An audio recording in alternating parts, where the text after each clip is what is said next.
cuarta legislatura de la otrora Asamblea Legislativa del Distrito Federal, votó y aprobó por mayoría de 46 diputadas y diputados, a favor 19 votos en contra y una abstención, diversas reformas al Código Penal y a la Ley de Salud de la Ciudad de México, por medio de las cuales se permitía el interrumpir el embarazo hasta las 12 semanas de gestación en la capital del país.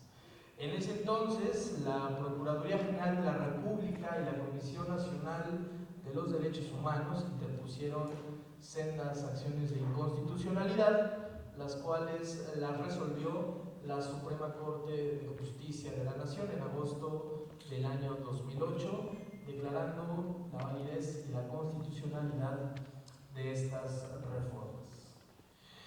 Bien, pues muy buenos días, buenas tardes ya, perdón, a todas y a todos los presentes y a quienes nos siguen también a través de las plataformas del canal del Congreso de la Ciudad de México, a esta presentación del libro El Derecho a la Vida y el Aborto en la Suprema Corte de Justicia de la Nación, un libro coordinado por el doctor César Alejandro Ruiz Jiménez y de autoría de diversos autores, entre ellos pues la licenciada Susana Miguel López, el propio doctor César Alejandro Ruiz Jiménez y desde luego el doctor Rafael Estrada Mitchell. Bien, nos acompaña justamente en ese orden el doctor Rafael Estrada Mitchell, de quien me voy a permitir leer una semblanza para referencia de todas y todos nosotros. El doctor Rafael Estrada Mitchell es abogado por la Escuela Libre de Derecho y doctor por la Universidad de Salamanca, investigador nacional nivel 2, adscrito a la Facultad de Derecho de la Universidad Nacional, es autor de Monarquía y Nación, entre Cádiz y Nueva España, de Tácticas Parlamentarias hispano-mexicanas y de biografías del Padre Mier, el cura Morelos y Javier Mina. También es profesor en la Universidad Nacional Autónoma de México, la Libre de Derecho y la UAMX. Hasta el año 2024 coordinó el programa de acceso a la justicia en el Poder Judicial mexiquense, dirige la Escuela de Derecho de la Universidad Pontificia y la revista mensual Tiempo de Derechos. Entre los años 2012 y 2019 fue consejero ciudadano de la Comisión Nacional de Derechos Humanos, dirigió el Instituto Nacional de Ciencias Penales, INACIPE, el posgrado en Derecho de la Universidad Panamericana y el Instituto de la Judicatura Federal, Escuela Judicial. Bienvenido, doctor Rafael Estrada, para quien pido un fuerte aplauso. Muchísimas gracias, perdone. Sí, bienvenido, doctor. Asimismo, también nos acompaña la licenciada Susana Miguel López. Ella es licenciada en Derecho por la Universidad Nacional Autónoma de México, Campus Ciudad Universitaria, prestadora de servicio social en la Quinta Sala Civil del Tribunal Superior de Justicia del Distrito Federal, ahora Ciudad de México. Tiene experiencia en el campo de litigio como abogada especialista en materia civil, familiar y mercantil, gracias al desempeño laboral en despachos jurídicos. A partir del año 2008 se desempeña como abogada en un área de soporte de Incluyendo México, Asociación Civil, IMAC, realizando diversas actividades relacionadas con los derechos humanos. Desde el año 2015 colabora con la Fundación Aguirre Azuela Chávez Jauregui Pro Derechos Humanos, Asociación Civil, y ha colaborado también en asesoría legal para las siguientes organizaciones: Pro Labor Day, Comunidad de Corral, promotora de eventos Cielo Abierto y Vida y Familia, Asociación Civil. Bienvenida, licenciada Miguel López, para quien pido un fuerte aplauso también.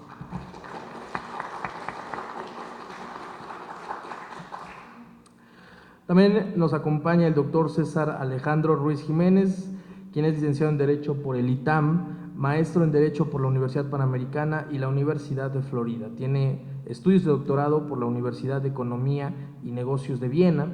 Su desarrollo académico se ha enfocado en dos ramas: los derechos de los contribuyentes y los derechos fundamentales. Es autor del libro Derecho Tributario y Derechos Humanos, Diálogo en México y en el mundo.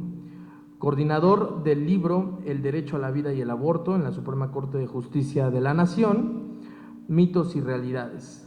Coautor también en distintas obras relativas a los derechos de los contribuyentes y a los derechos humanos. Actualmente se desempeña como director ejecutivo del Instituto Humanista de Ciencia Jurídica y es presidente de México Law and Liberty Society, asociación civil. Bienvenido, doctor César Alejandro Ruiz Jiménez, para quien pido un fuerte aplauso. Y finalmente también nos acompaña y nos honra con su presencia el diputado local del Distrito 30 de mayoría en Coyoacán, aquí en la Ciudad de México, el diputado Ricardo Rubio Torres, integrante del grupo parlamentario del Partido Acción Nacional aquí en el Congreso de la Ciudad de México, un diputado que se ha distinguido por ser de los más activos en el Congreso de la ciudad y también por velar siempre por los derechos humanos en la Ciudad de México. Bienvenido, diputado Ricardo Rubio Torres, para quien pido un fuerte aplauso. Bien, pues dando continuidad al orden del día, le voy a pedir al diputado Ricardo Rubio Torres si nos puede brindar un mensaje de bienvenida sobre este libro y pues bueno, poder dar inicio formalmente a la presentación de esta obra. Diputado.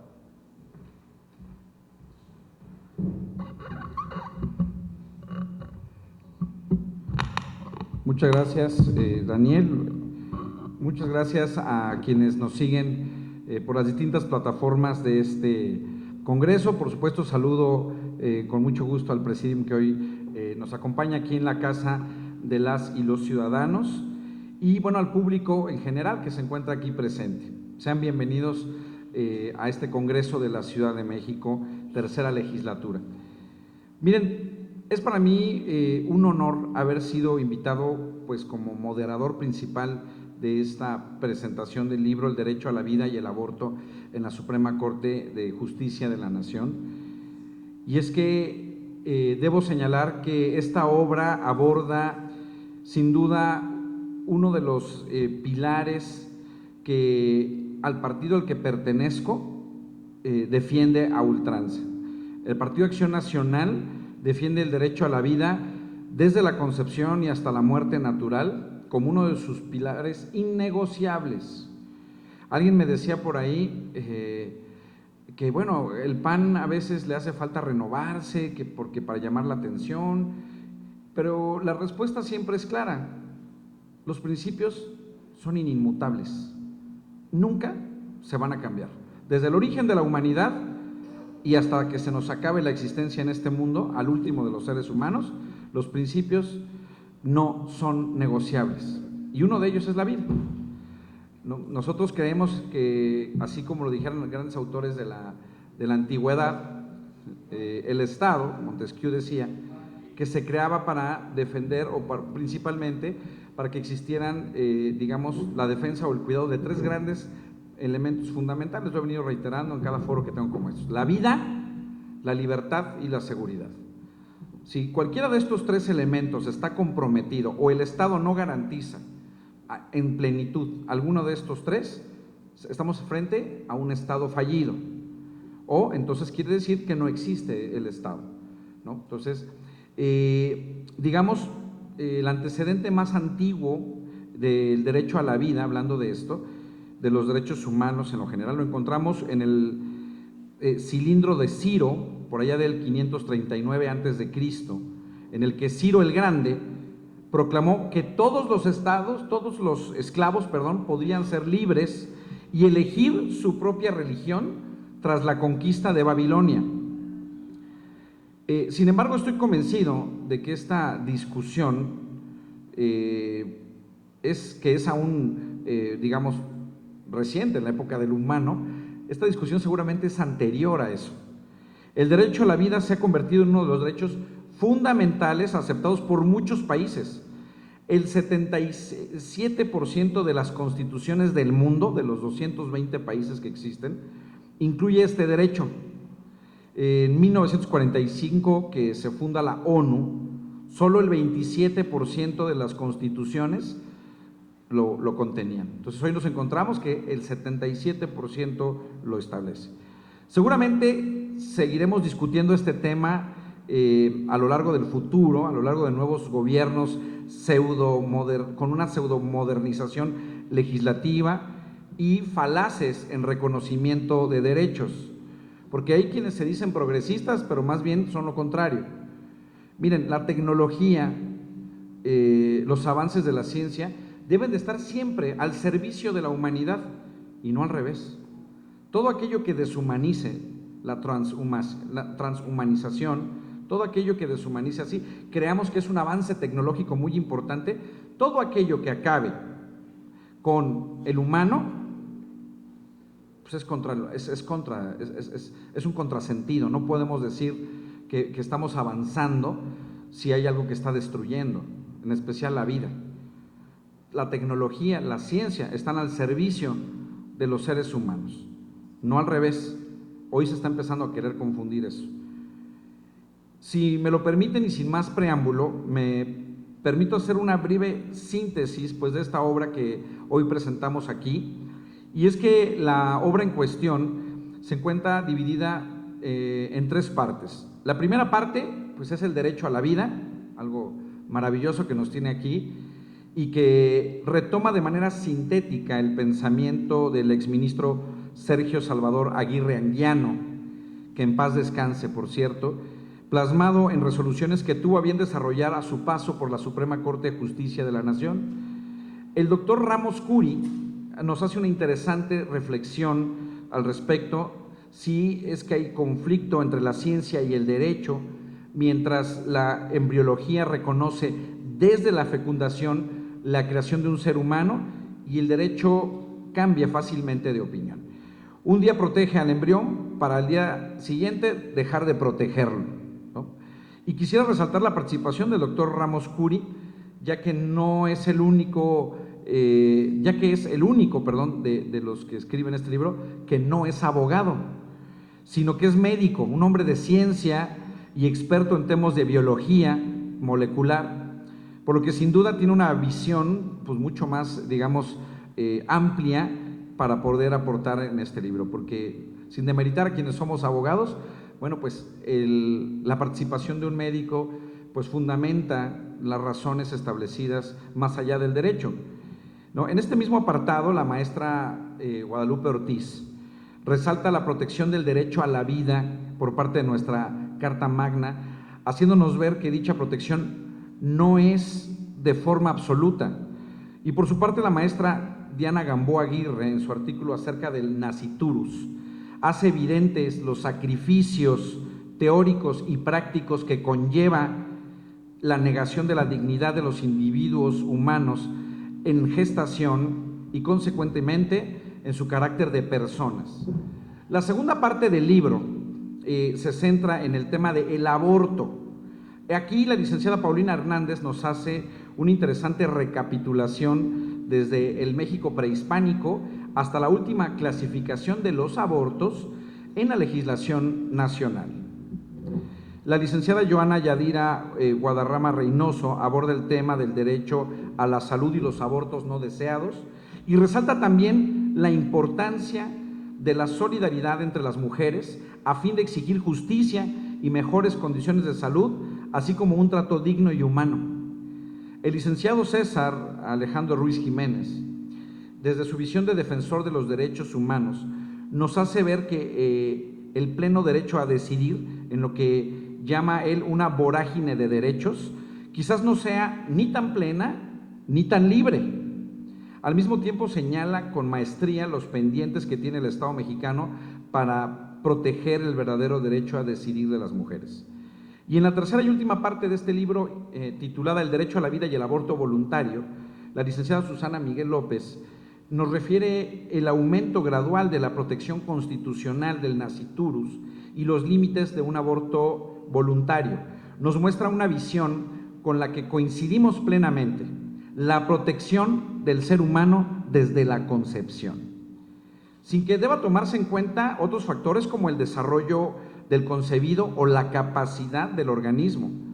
Por su parte, la abogada Yosune Icharradenteita Mata nos hace ver, conforme a la igualdad sustancial, que se reconoce que hay categorías sospechosas que afectan a las minorías y que se consideran como potencialmente discriminatorias, así como la protección especial que merecen los grupos que pertenecen a dichas categorías. En su artículo El chat y el relato y la sentencia, descriminalizar para no tener que ponderar, el doctor Rafael Estrada Mitchell, aquí presente, nos hace reflexionar acerca de la penalización o despenalización del aborto y como nadie puede ser discriminado en detrimento de sus derechos fundamentales por ninguna causa atinente a la dignidad de su condición humana. Asimismo, como la maternidad, nos dice, no debe de ser un destino impuesto ni obligatorio. Finalmente, el doctor Julio San Clement Martínez disgrega la acción de inconstitucionalidad 148/2017, demostrándonos que la Suprema Corte de Justicia de la Nación pasó por alto la dignidad en cuanto a la premisa antropológica del Estado constitucional al desconocer la titularidad de derechos fundamentales al concebido. Sin duda alguna, este libro pues se va a convertir en un libro de consulta obligada, no solo para los estudiantes de Derecho, sino también para los defensores de derechos humanos y los reflexionistas de bioética. No omito señalar además que esta obra cobra importancia en un tiempo en el que se ha marcado un paradigma entre una Suprema Corte garantista y una que acaba de conformarse, que no acaba de conformarse, ¿no? La cual no sabremos cómo habrá de resolver las controversias que se le encomienden. Tenemos una idea por el corte que hemos estado viendo, ¿verdad? Este corte místico que le quieren dar a la Corte. No sabemos si eso vaya a ser positivo o negativo. Sin más preámbulo, no me queda más que felicitar pues también a los autores de esta obra, sin antes reflexionar que incluso en tribunales de la Ciudad de México fuimos invitados hace poco a un foro en donde se reflexionaba sobre un caso en donde una madre de 38 años de edad demandó de su ex esposo, porque se acababan de divorciar, la utilización de los embriones, porque resulta que ella quería o quiere usar a los embriones, fíjense, porque aquí se habla de eso, muy interesante para los ponentes. Ella quería usar los embriones, pero él dice, no, ya no, porque ya no somos una pareja y eso va a dar origen a una vida de la cual yo tengo que hacerme responsable como padre. Estamos hablando de alguien que sí quiere hacerse responsable. Porque también yo lo he dicho hasta el cansancio, y no me voy a cansar de decirlo. ¿Y dónde está el derecho? Y parece satanizado, ¿eh? ¿Dónde está el derecho de quienes sí queremos ser padres? ¿Dónde está el derecho del padre a decir, oye, yo sí me quiero hacer responsable? Entonces nosotros no contamos. El hombre en esta fórmula no cuenta para absolutamente nada.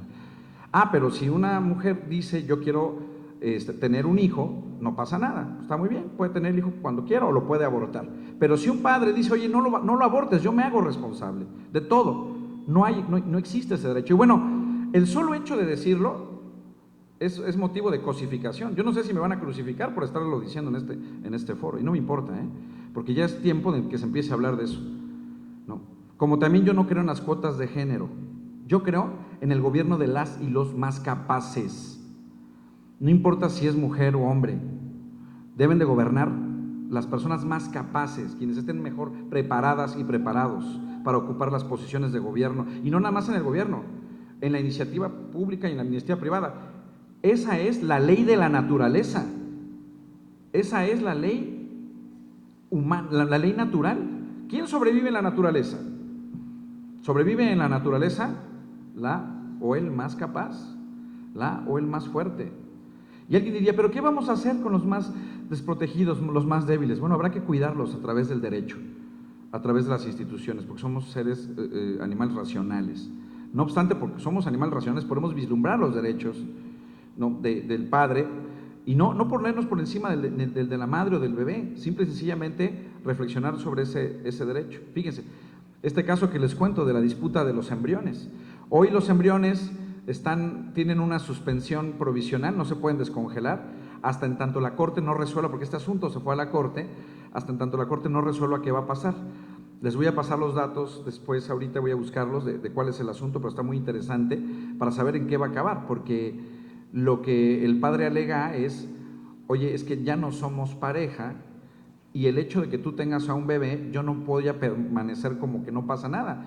Y además yo ya tengo otra familia, me vas a obligar a hacerme responsable de un bebé que pues de alguna manera lleva mi sangre y yo no soy un padre desnaturalizado, yo tendría que hacerme responsable de algo, de un digamos, posible naciturus que pues no es ni siquiera deseado. Qué complicado para la bioética esto, porque imagínense, lo congelaron cuando ellos eran pareja para poder tenerlo después, se separan, no tuvieron hijos y ahora la señora dice, ya se me va el tren, ¿no? Ya no voy a poder ser mamá si no me embarazo de una vez. Pero el señor dice, oye, no, ya iban a ser implantados los embriones cuando el señor presenta un juicio de amparo en donde logra conceder la suspensión para el efecto de que no se tenga pues todavía por implantados estos embriones, toda vez que pues no está él de acuerdo con una persona, una pareja que ya no tiene. Entonces, hay muchos dilemas en la bioética que tendrán que resolverse, pero sí decir que este debate hay quienes dicen, a ver, es un debate ya terminado, ¿no? Cuando nos quieran nosotros poner en este asunto, no, a ver, ese es un asunto que ya resolvió la Corte, como si el hecho de que las personas a las 12 semanas no fueran personas, o sea, porque lo dijo un juez, porque lo dijo un ministro o un grupo de ministros, entonces la vida cuenta a partir de la 12ª semana, no existe antes la vida, ¿no? Porque eso es lo que se, digamos, despenalizó. Y ahora ya se ha avanzado más, se ha intentado despenalizar, no sé si recuerdan hace poco aquí en el Congreso, que hubo una gran manifestación de activistas en pro derecho de la vida, para que no fuera ya delito digamos, de ninguna naturaleza. Lo que nosotros alegábamos es que en la cárcel no hay nadie, ¿no? Hay muy pocas personas o prácticamente nadie por el delito de aborto, y son más hombres que mujeres las que están por este delito, ¿no? Que han obligado a mujeres a abortar. Entonces, ellos decían que bueno, pues que precisamente como no hay nadie en la cárcel, pues que es un delito que ya no debe de permanecer como delito, y que entonces lo que estaban promoviendo era que ya ni siquiera tuviera una penalidad, que se quitara, se despenalizara completamente. Entonces imagínense hacia dónde iríamos si nosotros no protegemos la defensa o no tenemos una defensa de la vida, protegemos la vida desde la concepción, o por lo menos desde la 12ª semana, como la señala digamos, esta sentencia. Entonces, yo dejo para la reflexión lo siguiente: no es una batalla terminada, o sea, para quienes crean que se van a quedar las cosas así, no se van a quedar así. Yo siempre he dicho, y lo digo en buen sentido, ojalá que sea entendido en un sentido positivo, en un sentido de venganza, que los carniceros de hoy mañana serán las reses. Nadie detenta el poder para siempre.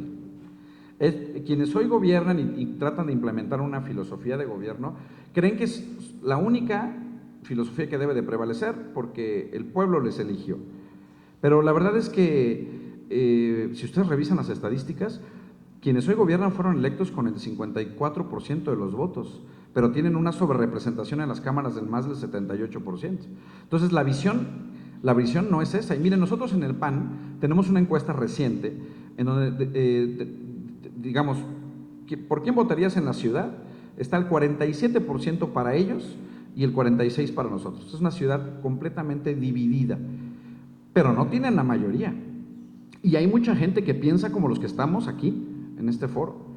Por eso yo le he dado voz a quienes, cuantas veces necesiten venir aquí, hacer un reclamo, hablar para defender a la familia, a la vida, a los principios supremos de la vida. Por supuesto que van a tener siempre diputadas y diputados que vamos a estar de acuerdo en hacerlo y hablar las cosas claras como son y lo que pensamos y lo que expresamos. Y algún día, cuando regresemos al gobierno, claro que vamos a llevar esto a la ley y claro que vamos a terminar con esas políticas públicas exterministas de muerte.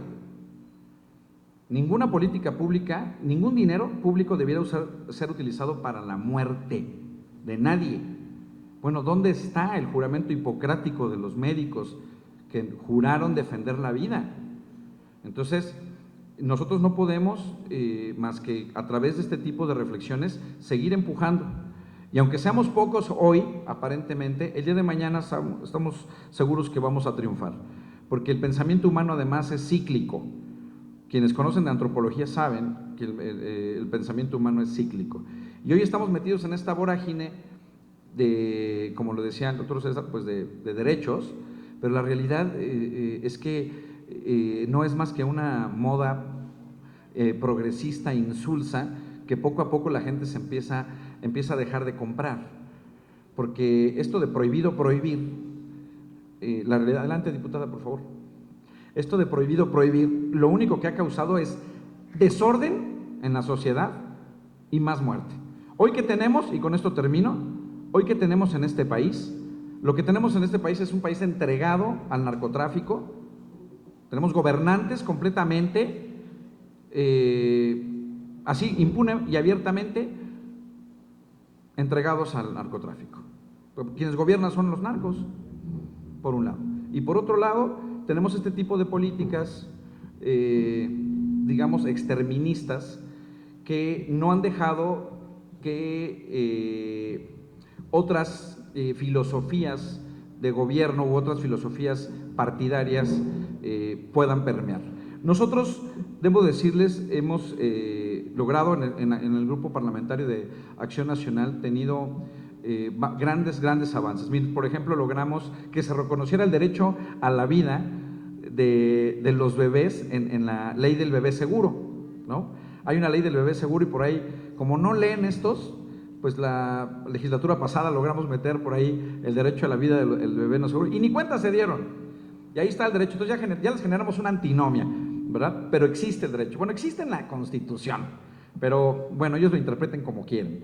Por otro lado también, la semana pasada, un servidor presentó una iniciativa para la evaluación de digamos, los derechos humanos en la ciudad, es decir, un sistema de evaluación de derechos humanos. No basta con proclamar que existen derechos humanos, hay que evaluar que los derechos humanos se estén respetando. Esto al amparo de distintas determinaciones de la Corte Interamericana de Derechos Humanos, del Sistema Interamericano de Derechos Humanos, del cual México forma parte. Y bueno, pues esperamos que en este periodo legislativo eso sea una realidad, porque aquí se habla de que es la ciudad de los derechos y demás. Bueno, pues vamos a evaluar los derechos que esta ciudad dice que tiene. Entonces, creo que es un avance el hecho de que vayamos nosotros empujando a través de estos mecanismos que caminan en puntos ciegos del oficialismo, ¿no? Porque además, déjenme decirles que no todos en el oficialismo piensan en estas políticas como las correctas. Hay gente dentro de quienes hoy gobiernan, del partido que hoy gobierna, que no piensan igual. Bueno, acabamos de ver una crítica del expresidente de Morena, al que quitaron de su escuela de formación, porque hizo una crítica de su partido. Entonces, si hay gente que dentro de su propio movimiento, así le llaman ellos, que no piensa igual, ¿no? Me parece a mí que este es un momento, esto es un foro idóneo para reflexionar sobre estos aspectos. Bueno, pues ahora sí, quiero felicitar, concluyo esta participación felicitando al doctor Rafael Estrada, ¿no? Coordinador y al coordinador también César Alejandro Ruiz Jiménez, de la Fundación Aguirre Azuela Chávez Jauregui Pro Derechos Humanos, esta fundación que defiende férreamente a los derechos humanos con mucho conocimiento de causa, ¿no? Lo hacen a través de la pluma, no lo hacen como los porros que luchan por los derechos contrarios. Aquí se hace con ciencia, con trabajo, con intelecto. Así que me da mucho gusto que exista gente como ustedes, mis queridos panelistas, que lo hagan con la pluma, ¿no? Con la trascendencia real. Yo siempre he dicho que además de trascender, quienes dicen, hay que plantar un árbol, tener un hijo, ¿no? Y escribir un libro. Bueno, yo creo que la trascendencia real del ser humano está en poder escribir.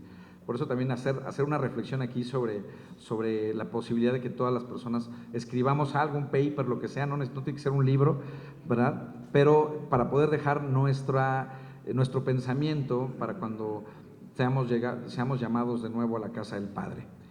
Bueno, pues me permito concluir mi larga intervención con una frase, como es mi costumbre, de un gran filósofo al que yo admiro muchísimo, y dice así: eliminar una vida que aún está por nacer no es un medio legítimo de planificación familiar.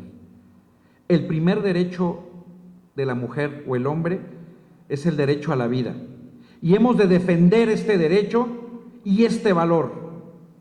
Juan Pablo II. Muchas gracias. Muchas gracias al diputado Ricardo Rubio por su valiosa intervención en esta presentación del libro. El 4 de abril de 2017 falleció en la ciudad de Venecia, Italia, uno de los más grandes politólogos que ha conocido este mundo, Giovanni Sartori, quien precisamente dijo que la democracia no puede existir si no reconoce la dignidad humana, y la dignidad humana comienza con la vida. Es el turno de escuchar ahora al doctor Rafael Estrada, autor también, colaborador en este libro, en esta maravillosa obra. Bienvenido, doctor Rafael.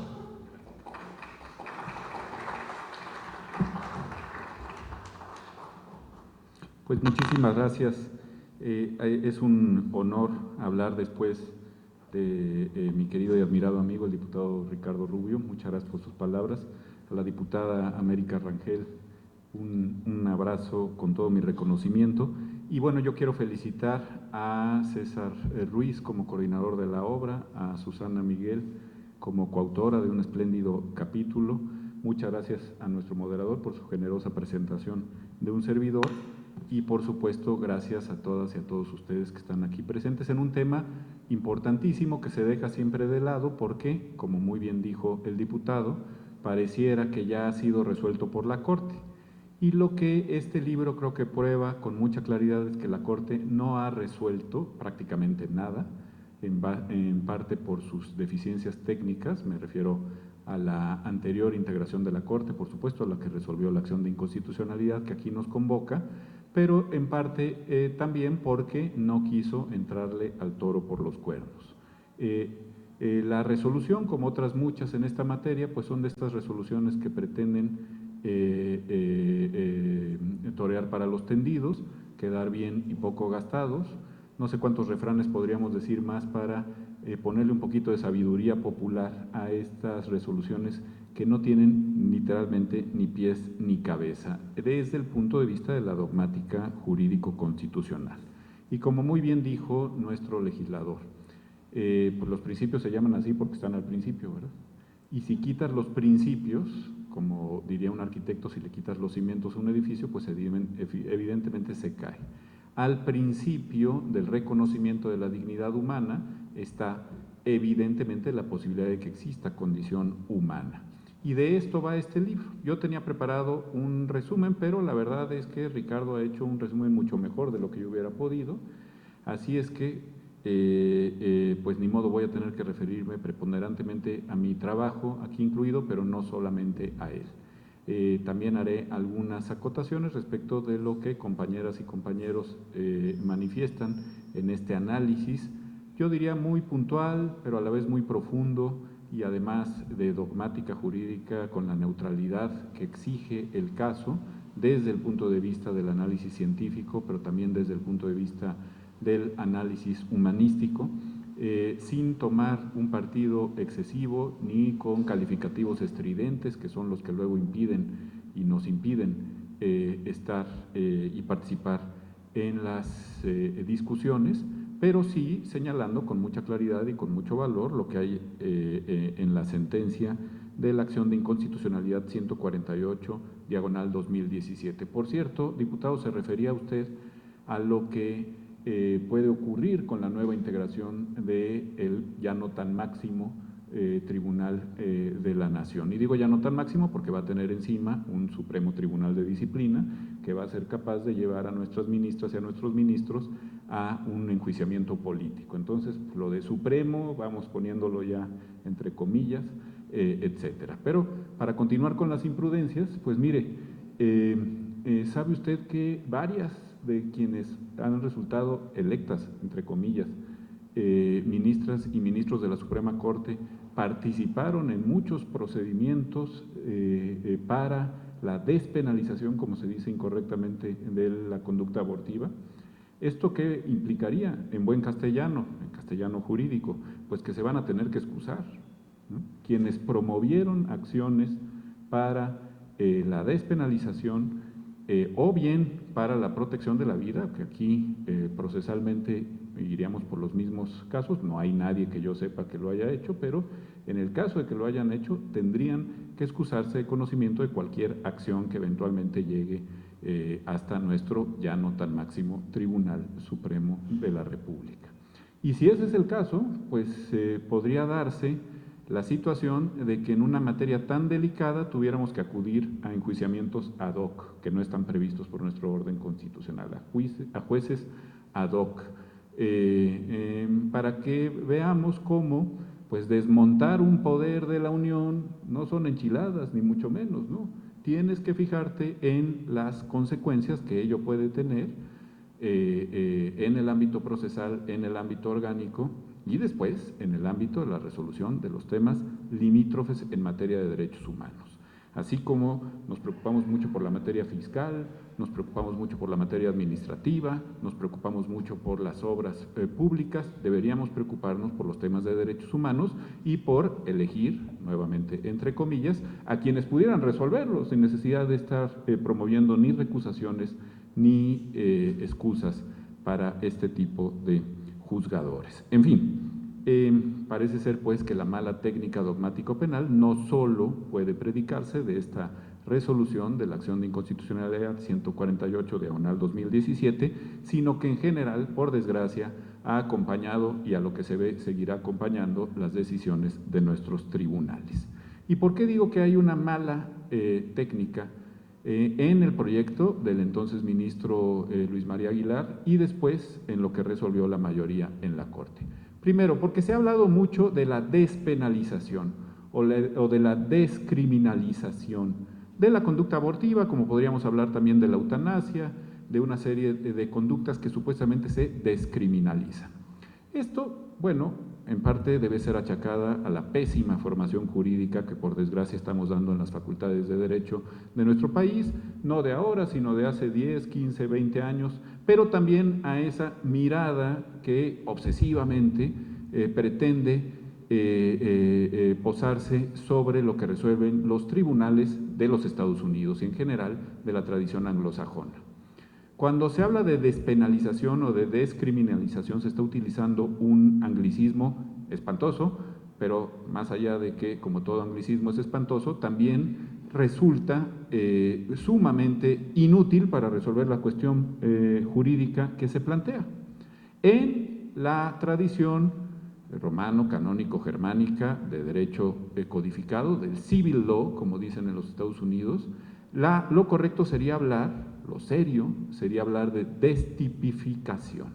Si quieres poner en entredicho que una conducta esté sancionada con una pena, lo que procede es que discutas si debe destipificarse, es decir, eliminar el tipo penal. ¿Saben ustedes en esta resolución y en el proyecto del ministro Aguilar cuántas veces se menciona el tipo penal? ¿Cuántas veces se menciona la destipificación? Ni una sola. Se habla una y otra vez de esto, quedar bien con Dios y con el diablo. Se habla una y otra vez de despenalización sin saber bien a cuentas qué significa eso. Si tú despenalizas en la última fase del iter criminis, el delito es una conducta, una omisión típica antijurídica culpable y por ende punible, ya no estás en la definición de delito, estás en las consecuencias.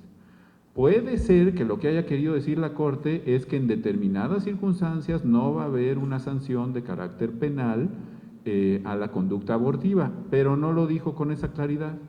Tampoco dijo, como se pretende ahora, que tenga que despenalizarse, cualquier cosa que eso quiera decir, despenalizarse la conducta y mucho menos más allá de las 12 semanas a partir de la concepción. No dice eso la sentencia.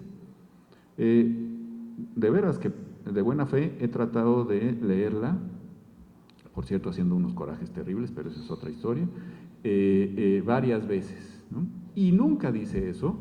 Ciertamente el lenguaje es incomprensible, parece que quiere decir algo, no termina de decirlo, pero nunca dice que los congresos de los estados de la Unión y de la Ciudad de México tengan que proceder a despenalizar la conducta abortiva, mucho menos dice destipificar, porque no tiene ese nivel de técnica jurídico-penal, e insisto, si de alguna forma se sugiere, no se puede traspasar el límite de las 12 semanas como un límite supuestamente razonable a partir de la concepción. Bueno, pero no solo el tema es de mala utilización del lenguaje y de mala técnica jurídico-penal, ¿no?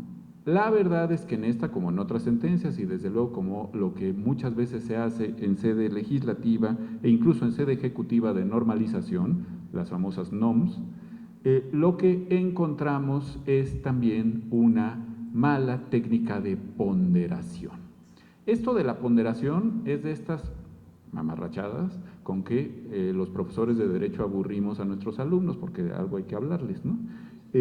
Pero la verdad es que lo de la ponderación nadie lo entiende, todo el mundo lo utiliza, se oye muy elegante, pero como dice el profesor García Amado, todo mundo pondera mal en nuestro ámbito iberoamericano, no solo se trata de nuestra América, sino también en el ámbito español y portugués. ¿Por qué? Porque tomamos, como se dice, de chile dulce y de manteca. La teoría de la ponderación de Roberta Alexi la combinamos con la de Ronald Dworkin, luego nos metemos un positivista para que tampoco se oiga tan mal, ni nadie vaya a creer que somos naturalistas a ultranza, todo lo metemos en nuestro jarrito barroco, lo combinamos y sale una ponderación, frecuentemente una mala ponderación. Eso es lo que hace la sentencia de la acción de inconstitucionalidad. La ponderación se da siempre comparando, ponderando, poniendo en una balanza elementos comparables, análogos, semejantes. No puedes poner peras y manzanas en la misma balanza, y eso es lo que se hace aquí. Se dice, vamos a ponderar los derechos de una persona, que es la madre, que es la gestante, y vamos a ponderarlos con los de una no persona, pero casi persona, que mejor le digo bien jurídico tutelado, y en una de esas le pongo cosa, ¿no? Como si fuera el derecho de los bienes. Vamos a ponderar esos derechos. Miren, no lo digo yo, ¿no? Ni lo dicen mis refranes, soy muy aficionado a Sancho Panza, como habrán podido darse cuenta, no, lo dice nada más y nada menos que el más grande jurista, probablemente, de la última mitad del siglo XX, que en absoluto podía ser calificado de tomista, neotomista, aristotélico, justnaturalista, ni nada por el estilo. Era un socialdemócrata y un profundo conocedor, crítico, pero profundo, del juspositivismo. Me refiero, como habrán adivinado, a Norberto Bobbio. Y Norberto Bobbio, en una entrevista que le hizo el Corriere della Sera, ya en algo que se va acercando a la antigüedad clásica, en el año 1981, usted citaba al Papa Wojtyla, ¿no? Pues acababa, llevaba unos pocos años el pontificado de San Juan Pablo II, cuando este hombre de izquierdas, insisto, ateo, se presenta ante el Corriere della Sera, y cuando le preguntan sobre el asunto del aborto a Norberto Bobbio, ya visiblemente molesto con esta cuestión, dice, a ver, todo esto parte de una mala ponderación entre supuestos derechos. Por supuesto que existe el derecho de la mujer y de toda persona a decidir sobre su cuerpo. Por supuesto que existe el derecho de la sociedad a no sufrir una explosión demográfica que le impida la subsistencia en el corto y en el mediano plazo. Pero también existe el derecho de las personas a que se les permita nacer. Y la única forma de garantizar ese derecho de una persona en situación intrauterina a nacer es permitiéndole nacer. Parece una verdad de perogrullo, ¿no? Una cantinfleada. Lo dice Bobbio, a la mujer se le puede permitir su derecho a decidir sobre su cuerpo de muchas formas, ¿no? Debe haber políticas públicas que eviten que la mujer se enfrente a una situación de maternidad no deseada, como cualquier situación sobre su cuerpo no deseado. Debe haber políticas públicas que impidan que la sociedad tenga que enfrentar una sobreexplosión demográfica. Hay políticas públicas en este mismo país, han funcionado muy bien desde los años 70 para evitar la explosión demográfica. Pero lo que sí sabemos hasta el momento es que el derecho a nacer pues solamente se puede garantizar y tutelar naciendo. Fíjense, así de perogrullo se nos puso Norberto Bobbio, ¿no? Si tú le impides, otra mamarrachada de abogado, discúlpenme ustedes, si tú le impides a alguien que cumpla una condición en una relación jurídica, esa condición se tiene por no puesta porque es una condición puramente potestativa. Yo no te puedo decir, diputado, te vendo mi casa, pero solo si yo no la destruyo hoy en la noche que llegue yo de mal humor a la misma, ¿no? Ya te vendí mi casa. Si pongo esa condición es puramente potestativa y se tiene por no puesta y tendrás que pagarme daños y perjuicios. Por lo tanto, no puedo decir tienes el derecho a nacer, salvo que se me ocurra que no nazcas e impedir ese nacimiento. Creo que Bobbio lo plantea de manera muy, muy sensata. Es increíble que no podamos hablar con esa claridad y con esa sensatez, sobre todo cuando recibimos los salarios de escándalo que recibían, en aquel entonces, dicen que ya no, las y los integrantes de nuestro máximo tribunal de escándalo en un país con las carencias económicas del nuestro. Sé que esa es otra discusión, pero de una vez lo apunto. Otra persona que no es en absoluto sospechosa de conservadora, ni de iusnaturalista, ni de nada que se pueda parecer a quienes frecuentemente somos descalificados por ello, que fue Premio Nobel de Literatura en el año 2022 y que se llama Annie Ernaux. Por eso le puse yo así a mi contribución a este libro, el chat, por el chat GPT, que dice una cantidad de sandeces verdaderamente grotescas, ¿no? Si eso es inteligencia artificial, ¿cómo andará la inteligencia natural, ¿va? El relato de Annie Ernaux, que se los recomiendo muchísimo, se llama El acontecimiento, por un aborto que se provocó ella en su adolescencia. No tiene desperdicio para mí este relato. Y la sentencia, pues obviamente la sentencia a la que nos hemos referido en este libro.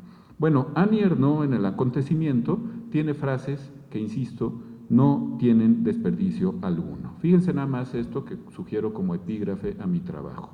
Hablaba ella en su adolescencia, hablaba del feto como si éste fuera una bestia maligna. Annie Ernaux, con enorme honestidad intelectual, dice lo que estaba padeciendo en ese momento y cómo estaba viendo a su criatura como una bestia maligna. Sí, hay todo un contrapunto en lo que es la ley, lo que se establece en la ley, lo que debe prohibirse y no prohibirse, en lo que podemos estar de acuerdo o no con la Premio Nobel, pero no cabe duda que es sumamente sincera y de una enorme honestidad. Pero me gustaría, para ir terminando, leerles este párrafo que me parece tremendo y que no puede deslindarse de la realidad que se pretende resolver ninguna sentencia, y menos de un tribunal con ínfulas de tribunal máximo y supremo. Esta descripción posee, por lo menos, la virtud de ser sincera y de ser certera, cosa que la resolución 148, diagonal 2017, no posee, ni es certera ni es sincera. Dice Ernaux, salió, se refiere al bebé, como si fuera una granada, con una salpicadura de agua que llegó hasta la puerta. Vi un muñequito colgando de mi sexo al final de un cordón rojizo. Nunca hubiera imaginado que pudiera tener aquello dentro de mí. Tuve que andar con él hasta mi habitación. Lo tomé en la mano, pesaba extrañamente, y avancé por el pasillo apretándole entre mis muslos. Me comportaba como un animal. Lloramos en silencio. Lloró. Ella con su hijo, lloramos. Nótese la utilización de la segunda persona del plural. Es una escena que no tiene nombre, en que la vida y muerte solo muere lo que está vivo,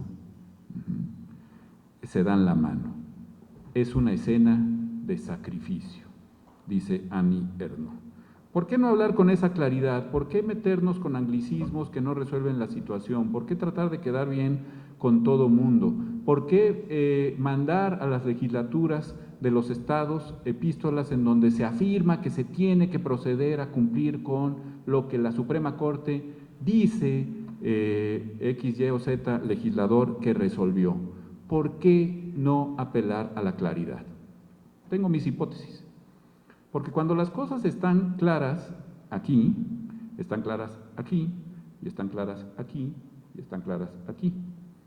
Pero cuando no lo tienes claro, comienzas a cantinflear, comienzas a mentir, comienzas a calumniar, comienzas a pretender que los demás hagan lo que tú quieres que hagan, independientemente de lo que resuelve un tribunal, insisto, una Suprema Corte.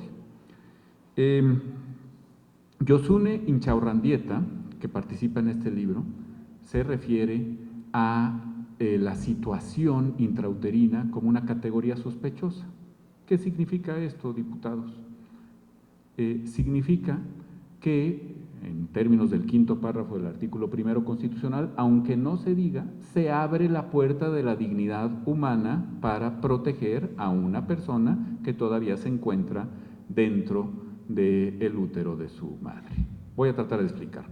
El quinto párrafo del artículo 1 constitucional también está hecho para que los profesores de Derecho torturemos a nuestros alumnos. Dice, queda prohibida toda discriminación por origen étnico nacional, por creencias, por edad, por situación de discapacidad, en fin, por una serie de materias, o por cualquier otra que tenga por motivo la dignidad humana y que busque la pérdida o menoscabo de derechos humanos. Es decir, queda prohibida toda discriminación negativa, aquella que niega derechos fundamentales. Bueno, ¿para qué me das la lista si luego abres la posibilidad? Si tiene que ver con la dignidad humana, y por eso dice Yosune Inchaurrandieta, se trata de una categoría sospechosa, basta con que pongas eso, queda prohibida toda discriminación que tenga por objeto negar la dignidad humana. Y hay dignidad en cualquier expresión de la condición humana. Va a quedar mal decirlo en el Congreso de la Ciudad de México, pero hay dignidad hasta en irle a la América. Perdone su tocaya, pero me refiero al equipo. Hay dignidad en los hechos más atroces de la vida, hasta en irle a la América, insisto. Hay dignidad, por ahí ha de andar Gabo, para que oiga esto, es un amigo mío americanista. Si la expresión de la condición humana está protegida por el quinto párrafo del artículo 1, tenemos, como sugiere Norberto Bobbio, que ponernos a ponderar en serio, que ponernos serios a la hora de resolver y que, por supuesto, no calumniar a las resoluciones judiciales.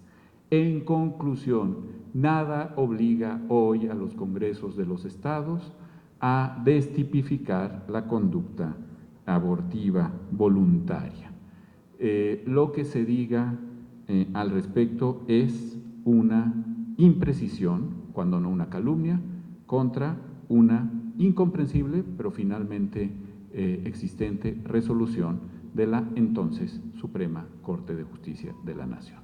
Por su atención, muchas gracias y otra vez por este espacio privilegiado. Ha sido un placer estar con ustedes. Gracias.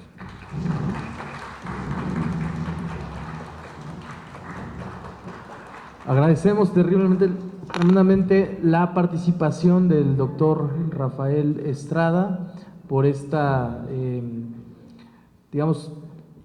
increíble relato de todo lo que se ha dicho en la ponencia. Y también pues damos la bienvenida a la diputada América Rangel, que también nos acompaña esta mañana. Y pues vamos a también pedirle que ahorita nos dé un mensaje sobre esta presentación del libro. La diputada América Rangel, también defensora de derechos humanos, del derecho a la vida, e integrante del grupo parlamentario del PAN en esta tercera legislatura. Adelante, diputada. Muchas gracias, Carrero. Pues muy buenas tardes a todos, me da muchísimo gusto verlos. Por supuesto, quiero felicitar al diputado Rubio por llevar a cabo este foro, esta mesa de trabajo en donde pues nos están hablando de este libro tan importante del maestro doctor Rafael. La verdad es que no hay palabras para describir lo que nos platican y lo que nos relatan en el libro. Yo lo único que les quiero decir es, uno, felicitar al diputado Rubio, otro a Rafael, por supuesto a Susana, a César, a Jarero y a todos ustedes, porque si están aquí, ustedes creen en el principal derecho que tenemos. ¿Y cuál es el principal derecho que tenemos como seres humanos? La vida. Sin la vida no hay otro derecho. Y me da mucho gusto saludarlos nuevamente. Nos hemos encontrado en diferentes foros, en diferentes reuniones. Nosotros no podemos dejar de luchar por este principal derecho, que por una Agenda 2030 que es globalista y que se ha impulsado a nivel mundial en otros países y que ya lleva más de 30 años, pues nos quieran quitar este derecho. Y sobre todo a los más inocentes, que son los bebés que están por nacer, y que como legisladora en el Congreso de la Ciudad he velado por defender este derecho. He sido las pioneras en el Congreso, desde el primer Congreso de la Ciudad, ya estamos en el tercero, en defender este valioso derecho. Y no me cansaré de decir que es el más importante. Y a pesar de que no tenemos mayoría desde mi bancada, créanme que ganamos los debates, ganamos el posicionamiento y he presentado diferentes iniciativas que también en algunas se ha sumado el diputado Rubio y para mí es muy importante agradecerte públicamente y por supuesto hemos tenido el apoyo de diferentes ideólogos, pensadores y juristas que pues nos han estado respaldando.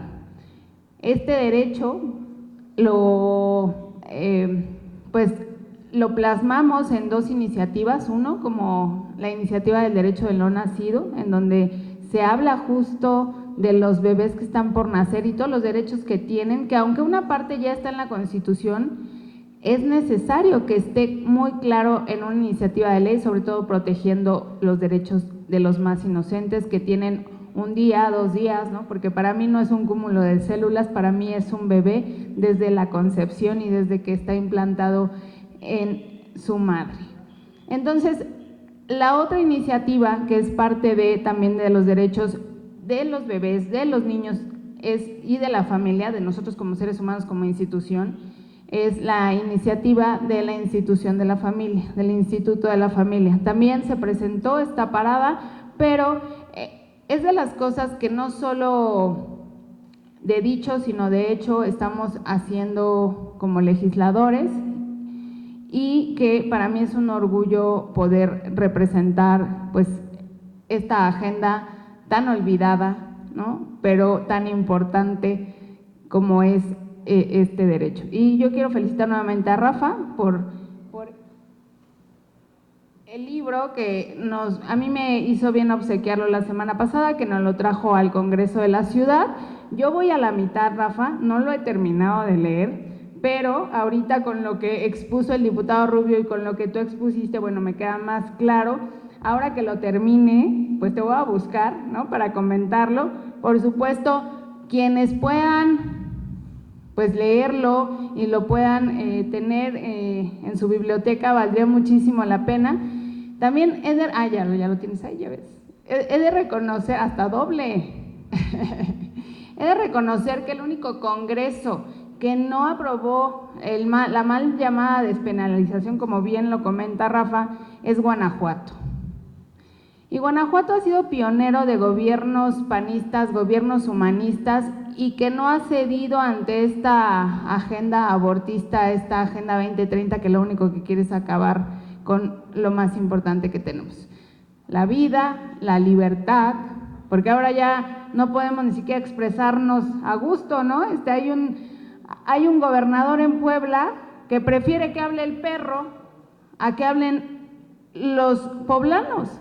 Están censurados, castigados, lo está metiendo a la cárcel y tiene un programa, no sé si lo han visto, lo publicó hace un mes, tiene un programa donde mejor simula que habla el perro, pero a los poblanos ya lo censuró. O sea, esa libertad de expresión como ciudadanos se ha acabado.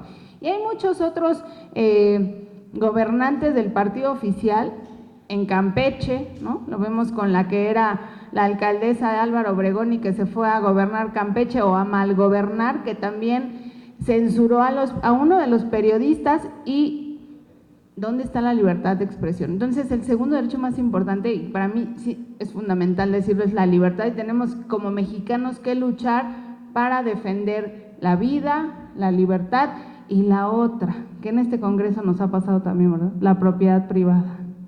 Hay legisladores que se quieren meter en lo que tanto nos ha costado, o a generaciones posteriores que se han hecho por su crédito, su trabajo de un departamento, de una casa, y que si no la habitas te la quieren quitar para que apliquen como en España, los cohabitas, ¿no? Que se puedan meter estas personas que no tienen un espacio donde vivir y que con tu esfuerzo, todo lo que tú has realizado durante toda tu vida, pues les des a ellos ese derecho de vivienda. Pero pues ¿cuándo se ha visto eso?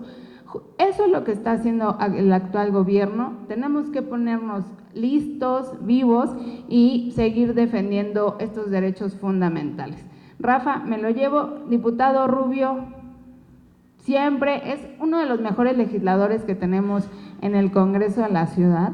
La verdad es que ya somos 5 o 6 diputados que somos defensores de derechos tan importantes y que vamos contracorriente porque pues no tenemos los votos suficientes para poder detener estas atrocidades, pero que ganamos los debates, que somos voz firme, que somos voz de defensa de estos derechos fundamentales. Yo me siento muy orgullosa y muy contenta de compartir la curul contigo, mi diputado Rubio, y con otros legisladores más que defienden este derecho tan importante como es la vida. Muchísimas gracias, y esta es su casa, como siempre, el Congreso de la Ciudad de México.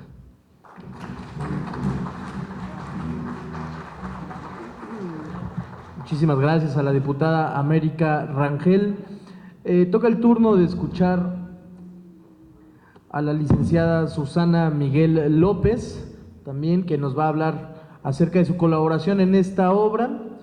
Dan un dato que se estima que en México la incidencia del aborto es de 33 por cada 1000 mujeres de entre 15 y 44 años de edad. Bienvenida, licenciada Susana.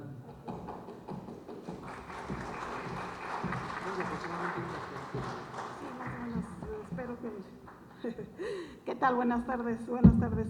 Gracias al diputado, gracias a la diputada América Rangel, al maestro César, al doctor Estrada por la invitación. Colaboré con este libro. El capítulo que a mí me corresponde fue el aumento gradual de la protección constitucional del nasciturus.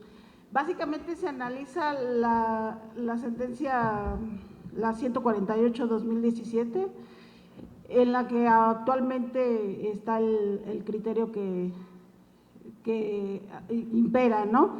Pero ya como lo comentaba el doctor Estrada, sí hay allí unos errores de la Corte, que eso los analizamos justo en este capítulo, y ciertamente no hay una destipificación del delito del aborto, ¿no? El aborto sigue siendo un delito, salvo se establece un periodo excepcional para que la mujer que decide practicárselo no se le imponga una pena. En la Asamblea Legislativa, en el entonces 2018 que se resolvió, se establecieron las 12 semanas.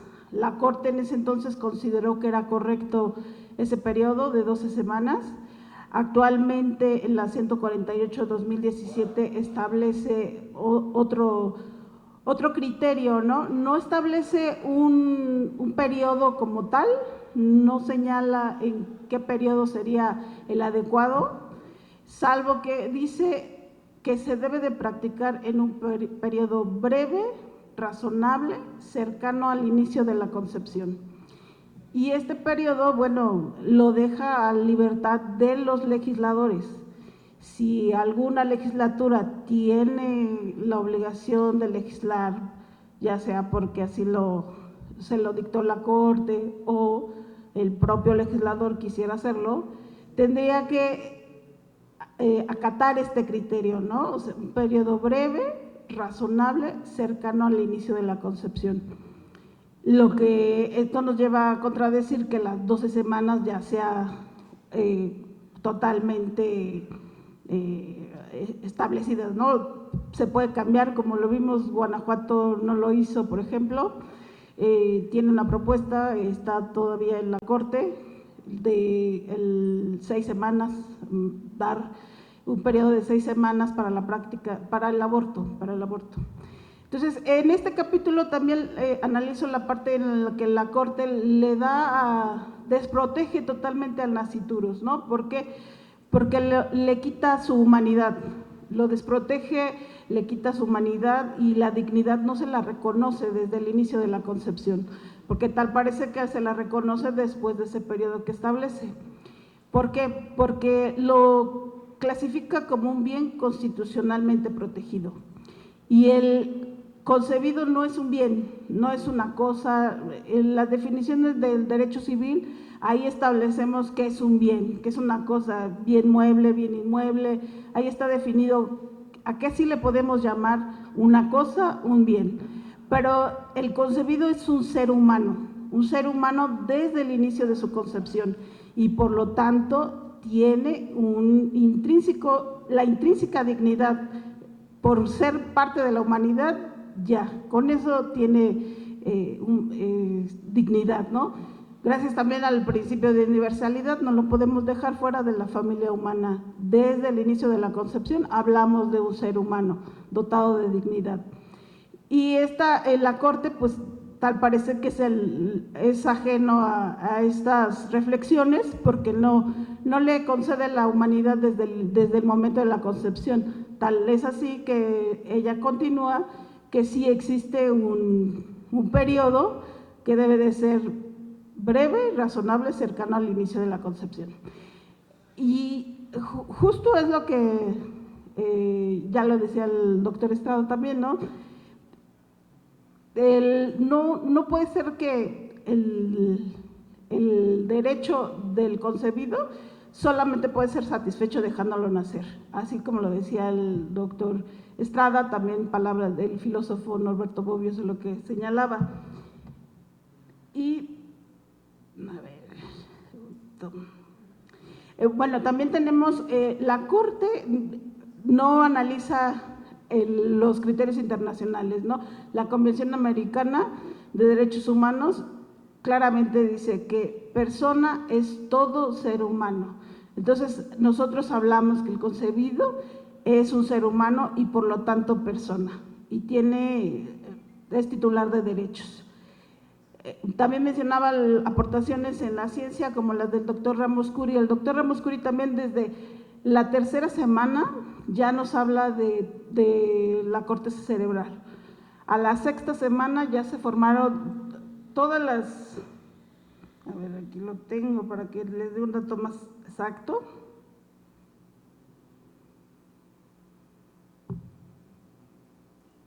La neocorteza cerebral, una región cerebral especialmente desarrollada en los humanos que nos diferencia de los demás vertebrados. Esa está formada a la 6ª semana.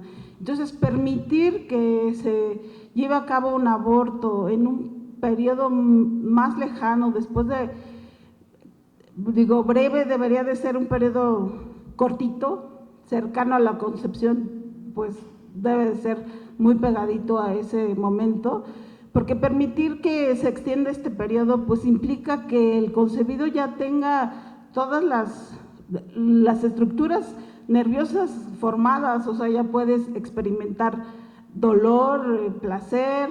Entonces, no hablamos de un cúmulo de células exactamente, no, hablamos de un ser humano y que tiene a favor está la Constitución, los derechos internacionales. Entonces, no podemos dejar de lado esta parte jurídica, y la obvia, ¿no? La humanidad. Yo creo que la sensibilidad, actualmente vemos noticias muy lamentables, recién que nos enteramos de una mujer que da o aborta, las noticias me comentaban que tiene aproximadamente unas 6 semanas el niño.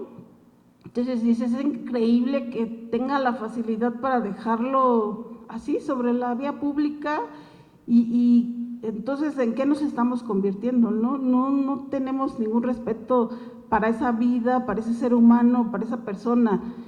Y eso se ha estado logrando precisamente por decisiones de la Corte, donde no se enfrenta realmente a discutir esta parte, ¿no? Eso no es un ser humano, tiene derecho a la vida, no, por supuesto que tiene derecho a la vida, y eso es lo que el libro trata de rescatar. Especialmente el capítulo que apoyo es para ver cómo va a funcionar, cómo va gradualmente avanzando el desarrollo biológico del embrión, del concebido, del niño, cómo es el derecho internacional, cómo lo maneja, ser humano, persona, niño. La Convención sobre los Derechos del Niño sí lo reconoce como tal, señala que tanto antes de su nacimiento como después de necesita una protección, cuidados especiales, protección legal incluso. Entonces, sí hay instrumentos internacionales que nos apoyan con esta postura, ¿no? Entonces, este es el trabajo que estamos realizando, que queremos seguir avanzando sobre esto para lograr que efectivamente se reconozca la humanidad del concebido y se le reconozca como ser humano. Entonces, digo, eso es lo que les puedo comentar sobre mi capítulo. Ya, sería todo. Muchas gracias.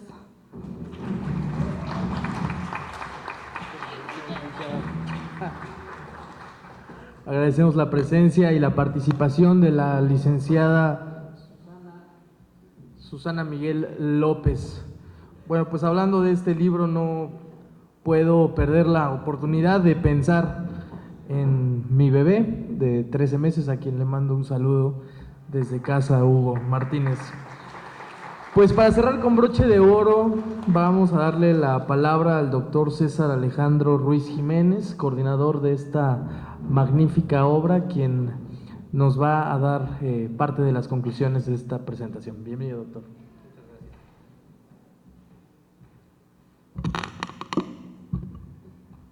Muy buenas tardes, tengan todos ustedes. Señor diputado Ricardo Rubio, muchísimas gracias por abrirnos las puertas de esta asamblea.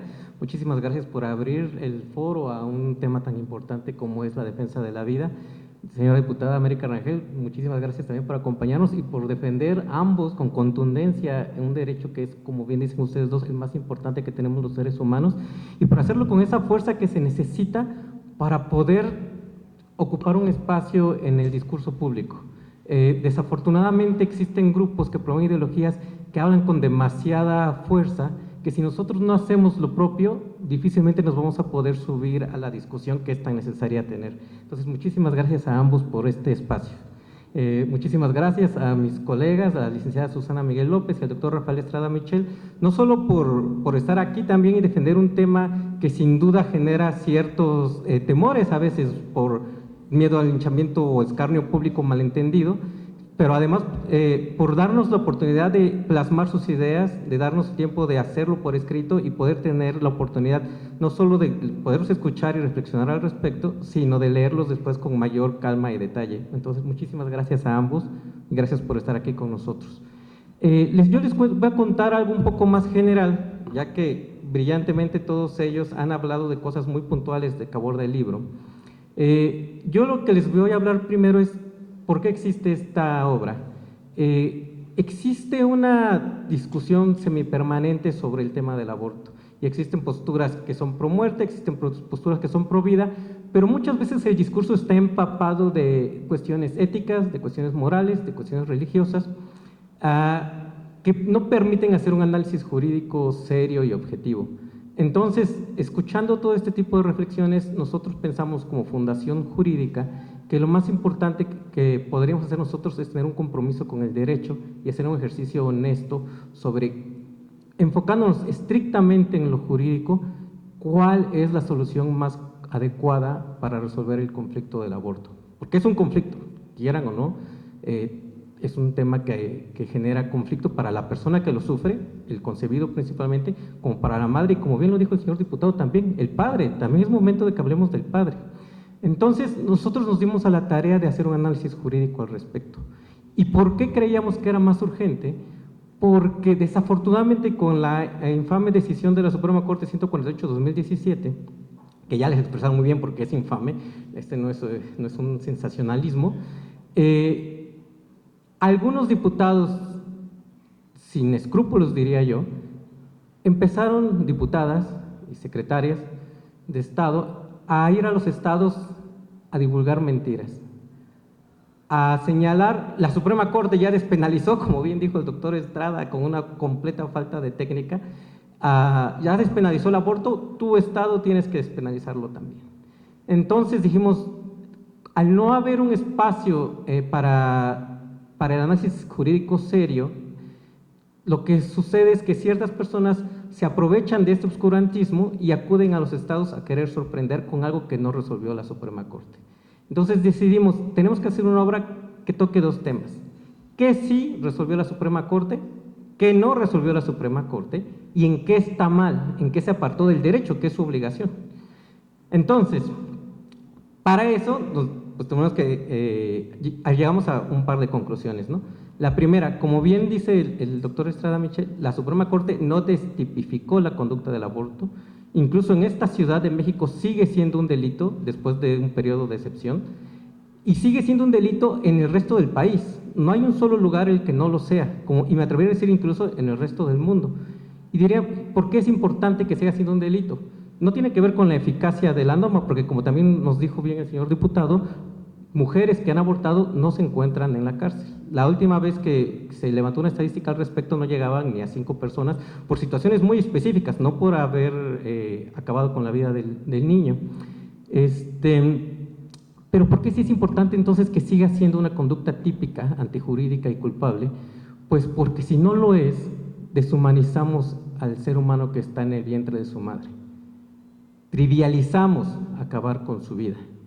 Y al hacerlo, nos encontramos con escenarios como los que acabamos de ver apenas este fin de semana, donde increíblemente una persona da a luz en la vía pública, tira a su bebé debajo de las llantas del carro sin preocuparle, por puro accidente no lo atropelló, sin preocuparle si lo mata o no, y se va. Eso es lo que se logra cuando se descriminalizan las conductas. El tipo penal existe para darle valor a nuestros principios, para darle valor a nuestros derechos. Entonces es importante que la conducta siga siendo típica. En el caso concreto, la acción 148 de 2017, con todas sus carencias, no se atrevió a descriminalizar la conducta. Sigue siendo un tipo con un periodo en el que tiene ahí una excepción. Y también, en ese mismo sentido, es una mentira decir que la Corte despenalizó el aborto hasta las 12 semanas. La Suprema Corte, como bien dice el doctor Estrada, lo que era la Suprema Corte, no se atrevió a señalar un periodo para la destipificación del aborto. Señala que es responsabilidad de cada Congreso de los Estados establecer un periodo que ellos llaman breve y razonable cercano a la concepción, pero no dio un plazo específico. Y en ese momento se analizó el plazo que existe hoy en la Ciudad de México, pero pues hemos avanzado en ciencias y hoy nadie debe ni puede dudar que el concebido está vivo desde el momento de la concepción. Y eso nos debería de llevar a una reflexión más adelante para saber si efectivamente 12 semanas es un periodo breve y razonable para matar a un ser humano. Obviamente ningún segundo lo es, pero pues tenemos que empezar a hablar de ese debate. ¿Qué otra cosa es una mentira? Decir, y créame que una diputada federal fue a muchos estados de nuestro país a decir, la Suprema Corte acaba de despenalizar el aborto, ustedes tienen que legislar en consecuencia. Esa es la tercera gran mentira que se está hablando respecto de esta decisión. Ninguna decisión de la Suprema Corte obliga a ningún estado, como también ya bien se dijo un par de veces en esta presentación, a destipificar. Eso es una potestad de cada uno de los legisladores en cada una de las entidades federativas. Como bien sucedió en el caso de Guanajuato, que deciden no hacer nada al respecto y que la conducta siga siendo un tipo penal. Entonces, esas son las mentiras que se han dicho respecto de esta decisión. Ahora, ¿en qué está mal, o en qué estaba mal la extinta Suprema Corte? Bueno, en varias cosas que también ya se ha hablado aquí a detalle, que no voy a abundar, solo las voy a mencionar. Primero que nada, al llamar al concebido un bien. Ningún ser humano puede ser cosificado. Todas las grandes tragedias de la humanidad han pasado por deshumanizar a un ser humano. A los esclavos se les deshumanizó, a los negros se les deshumanizó, a los judíos se les deshumanizó. Deshumanizar al concebido es el primer paso para erradicar sus derechos. Entonces, es gravísimo que la Suprema Corte le llame a un ser humano un bien. ¿Por qué es grave? Atengámonos solamente a lo jurídico. El artículo 1.2 de la Convención Americana de Derechos Humanos dice que persona es todo ser humano. Toda persona tiene todos los derechos que establece esa convención. El concebido, al ser miembro de la familia humana, pues es un ser humano y por lo tanto también tiene los mismos derechos que todos nosotros. La única diferencia entre una persona concebida y nosotros es el nacimiento, que como bien dice también una autora de nuestro libro, es una categoría sospechosa que no tiene por qué dar lugar a la discriminación. Y también en ese mismo sentido, yo creo que en esta ciudad en la que se habla sobre ser precisos en el lenguaje y llamar a las cosas por su nombre, más que estar preocupados por si usamos la A o la E, debemos estar preocupados por llamar a los seres humanos como lo que son. El concebido no es un feto, bueno, es un feto, es un cigoto, pero es ante todo un ser humano y no es un ser humano cualquiera, es un niño. ¿Por qué es importante decir que es un niño? Porque los niños son los seres más vulnerables que existen en la familia humana y los que requieren de alguien más para la defensa de sus derechos. Entonces, los concebidos son unos niños y esto no es una imaginación o una ocurrencia propia, sino es pura y objetivamente derecho. La Convención sobre los Derechos del Niño, tan obligatoria como el artículo 1.2 de la Convención Americana de Derechos Humanos, establece desde su preámbulo que esa convención protege a los niños antes y después de su nacimiento.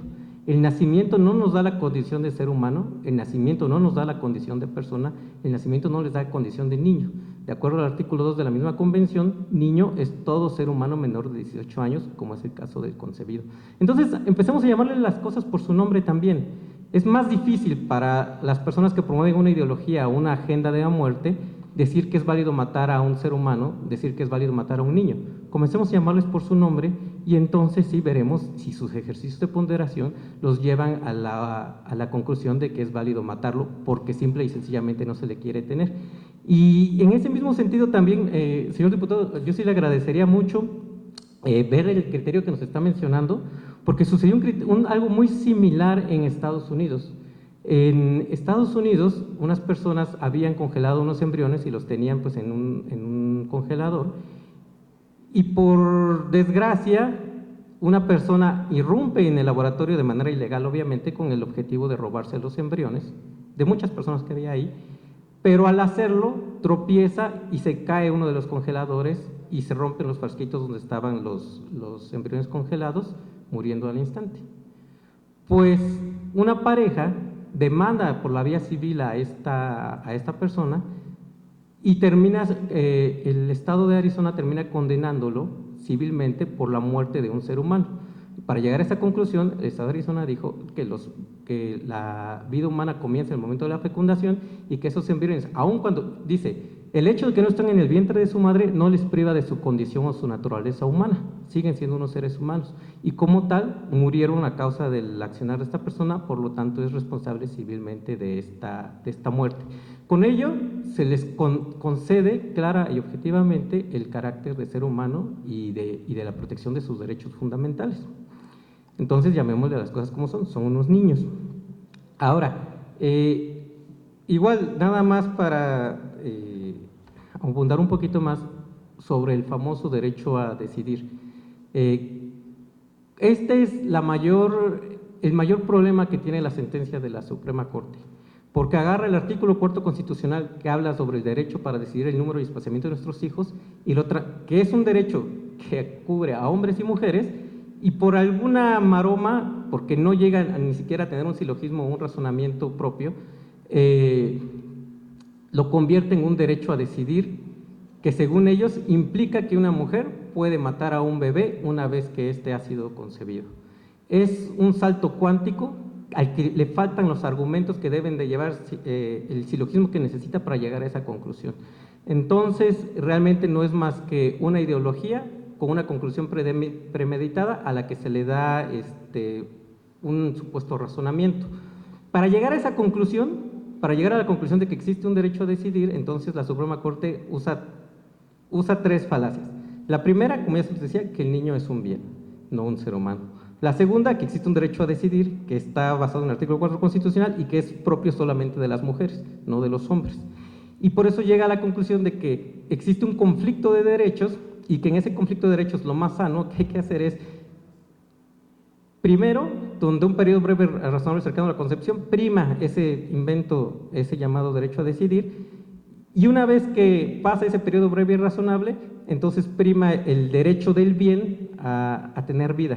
Esto realmente no resuelve nada porque, como bien se dijo, todos esos momentos o todos esos ejercicios que realicen de ese derecho a decidir, realmente lo que hace es aniquila el derecho a la vida y el derecho a nacer del concebido.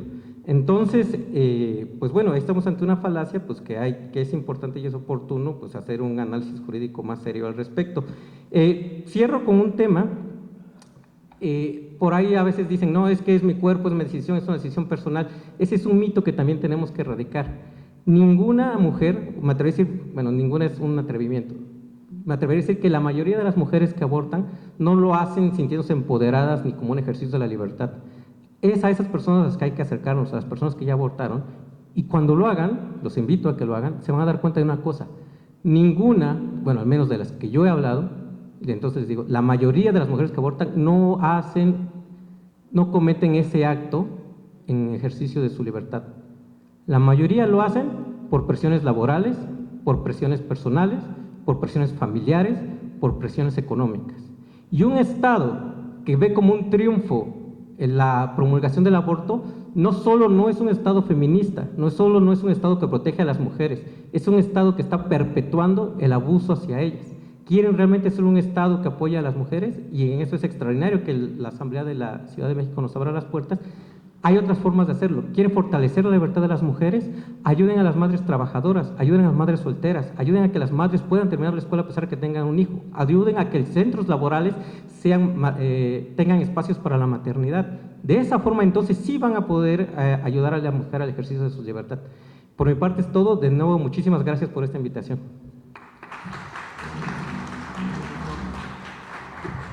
Muchísimas gracias. Agradecemos al doctor César Alejandro Ruiz Jiménez, coordinador de este libro, El Derecho a la Vida y el Aborto en la Suprema Corte de Justicia de la Nación, así como a la licenciada Susana Miguel López, al doctor Rafael Estrada Michel y desde luego a nuestros diputados anfitriones, la diputada América Rangel y el diputado Ricardo Rubio Torres. Cerramos este evento, tengan todos muy buena tarde. A las afueras se estará vendiendo este ejemplar por si alguien gusta adquirirlo. Muchas gracias a todas y todos.